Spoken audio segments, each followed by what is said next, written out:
చెదలవాడ ఉమేష్ చంద్ర. ఈ పేరు చెబితే ఈ తరానికి తెలిసింది ఒక్కటి, అమీర్పేట్ ఎస్ఆర్ నగర్ మధ్య ఉండే ఉమేష్ చంద్ర స్టాచ్యూ. ఉమేష్ చంద్ర 1966 మార్చి 19న గుంటూరులో జన్మించారు. మ్యాథ్స్ ఎకనామిక్స్ లో యూనివర్సిటీ టాపర్ గా నిలిచి గోల్డ్ మెడల్ సాధించారు. సివిల్స్ రాసి ఐపీఎస్ గా ఎంపికయ్యారు. ముస్సోరిలో హైదరాబాద్ లో నేషనల్ పోలీస్ అకాడమీలో శిక్షణ తర్వాత వరంగల్ రూరల్ ఎస్పీగా తొలి పోస్టింగ్ వచ్చింది. 1991-92 మధ్య వరంగల్లో పనిచేశారు. వరంగల్లో నక్సలైట్లకు చుక్కలు చూపించిన ఉమేష్ చంద్ర అటు కడపలో ఫ్యాక్షనిస్టులను కూడా వదలలేదు. అక్కడ పనిచేసింది కొంతకాలం అయినా ఫ్యాక్షనిస్టుల గుండెలో నిద్రపోయారు. అప్పుడే యువ ఐపీఎస్ ఉమేష్ చంద్ర పేరు డిపార్ట్మెంట్ లో మారుమోగింది. చోటా మోటా రౌడీల నుంచి బడా బడా ఫ్యాక్షనిస్టుల వరకు ఉమేష్ చంద్ర పేరు వింటే హడలిపోయారు. వైఎస్ రాజశేఖర్ రెడ్డి తండ్రి వైఎస్ రాజారెడ్డిని అరెస్ట్ చేయడం అప్పట్లో సంచలనం సృష్టించింది.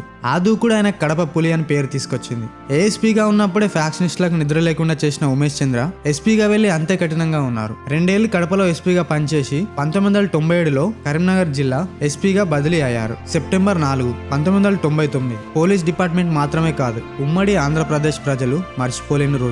Hyderabad SR Nagar traffic signal దగ్గర ఐపీఎస్ ఉమేష్ చంద్రను 4 నక్సలైట్లు దారుణంగా కాల్చారు. ఓవైపు బుల్లెట్ల గాయాలు విలవిల్లాడేలా చేస్తున్న ఉమేష్ చంద్ర మాత్రం తన విధిని మరవలేదు. గాయాలతోనే కారులోంచి దిగి నక్సలైట్లను తరిమారు. కానీ ఉమేష్ చంద్ర చేతిలో గన్ లేకపోవడంతో ఎదురు తిరగలేకపోయారు. నక్సలైట్లు మళ్లీ కాల్పులు జరపడంతో ఉమేష్ చంద్ర అక్కడే చనిపోయారు. ఉమేష్ చంద్రతో పాటు ఆయన గన్మెన్ డ్రైవర్ కూడా ప్రాణాలు వదిలారు. పట్టపగలు హైదరాబాద్ మహానగరంలో నడి రోడ్డుపై ఓ ఐపీఎస్ ఆఫీసర్ ని నక్సలైట్లు కాల్చి చంపిన ఘటన అప్పట్లో దేశవ్యాప్తంగా సంచలనం సృష్టించింది. ఉమేష్ చంద్ర కన్ను మూసిన ఎస్ఆర్ నగర్ చౌరస్తాలోనే సెప్టెంబర్ 4, 2000 సంవత్సరంలో ఆయన విగ్రహాన్ని ఆవిష్కరించారు. ఇలాంటి ఇంట్రెస్టింగ్ స్టోరీల కోసం మన ఛానల్ సబ్స్క్రైబ్ చేయండి.